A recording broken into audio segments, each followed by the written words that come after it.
আমরা যখন ক্যাম্পে উঠি প্রথমে, তো কোচ আমাদের এই 20 দিনে যে কাজগুলো হবে তো ওগুলো বলে, এবং আমাদের কি লক্ষ্য, আমাদের প্র্যাকটিস সেশন এবং মিটিংয়ে কোচ আমাদেরকে সব কিছু বলছে। তো 2 দিন ট্রেনিং হয়েছে, তো ভালো ট্রেনিং হয়েছে। কালকে আমাদের অ্যাটাকিং প্র্যাকটিস হয়েছে, তো খুব ভালো হয়েছে। এবং আসলে বিশ্বনাথ এমন একটা প্লেয়ার, খুব পরিশ্রমী প্লেয়ার, তো ওকে সবাই মিস করবে, শুধু আমি না, পুরো টিমই ওকে মিস করবে।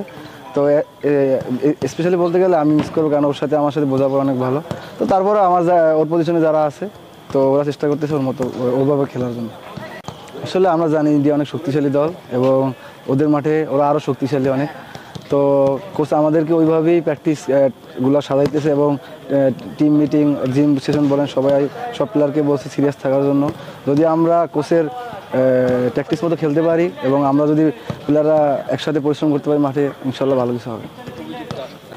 আসলে আমি মনে করি চ্যালেঞ্জিং হবে, কারণ তারা ওই মাপের প্লেয়ার। কারণ হামজা ভাই, আমি তার খেলা অনেক দেখছি, কারণ ইংলিশ প্রিমিয়ার লিগ আমাদের দেখা হয়। তো হামজা অনেক ভালো প্লেয়ার, এবং ফাহমিদুল অনেক ভালো প্লেয়ার। আমি মনে করি না ওরা আসলে আমাদের সাথে ম্যাচ করতে অতটা তাদের অনেক সুবিধা হবে। ফুটবল হচ্ছে দলগত খেলা। এখানে হচ্ছে আপনি রোনাল্ডো বা মেসিকে বলেন, মানে যখন সিঙ্গেল কোনো প্লেয়ার খেলতে যাবে, অন্তত আমাদের লেভেলে এটা কাজ করবে না। তো আমি মনে করি এখানে দলগত খেলা, এখানে সবাই যদি একসাথে করতে পারে, তো আমি মনে করি সবাই সাপোর্ট করতে পারবে। পজিটিভ সাইড যেটা আমাদেরকে আরও হেল্প করবে, কারণ হামজা ভাই হচ্ছে একদম টপ লেভেলের প্লেয়ার। সো আমি মনে করি যে আমরা এশিয়ার লেভেলের প্লেয়ার আছি, তো আমাদের সবার জন্য একটা ভালো পজিটিভ সাইন থাকবে যে আমরা অনেক কিছু শিখতে পারবো। শুরু থেকে আমরা ইন্ডিয়াকে নিয়ে ভাবছি না, আমরা আমাদের নিজেদের লক্ষ্য যেটা আছে, যে আমাদের নিজেদের খেলার প্রতি বিশ্বাস রাখতেছি। তো আমরা কোচের যে প্ল্যান সে অনুসারে কাজ করতেছি। আসলে আমরা যদি শতভাগ আমাদের পারফর্ম করতে পারি, তো আমি মনে করি যে কোনো টিমের বিরুদ্ধে আমাদের ভালো কিছু করা পসিবল। প্লেয়াররা ফিট আছে, যথেষ্ট ফিট আছে। মাত্র আমাদের সিজন চলছে, সো প্লেয়াররা ফিট আছে।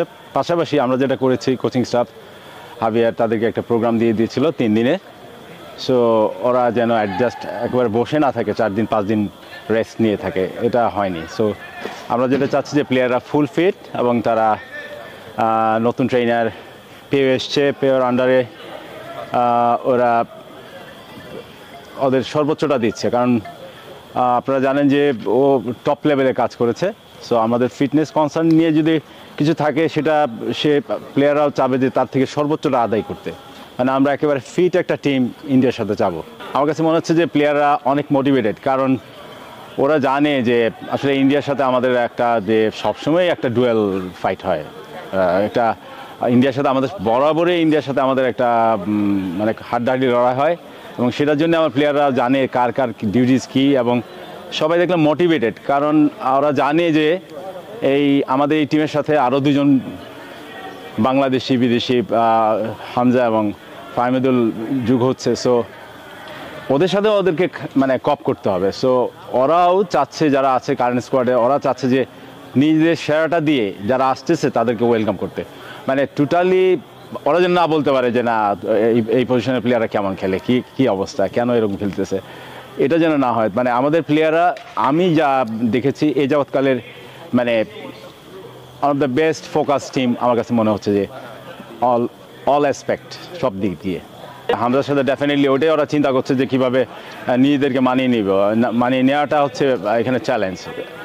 আমার মনে হচ্ছে যে না, সবাই যদি যার সেরাটা দিতে পারে বা ফোকাস থাকে, দিন শেষে আমাদের ছেলেরা কিন্তু স্কিলফুল এবং তারা ফিট প্লেয়ার, কারণ মাত্র লিগটা চলমান।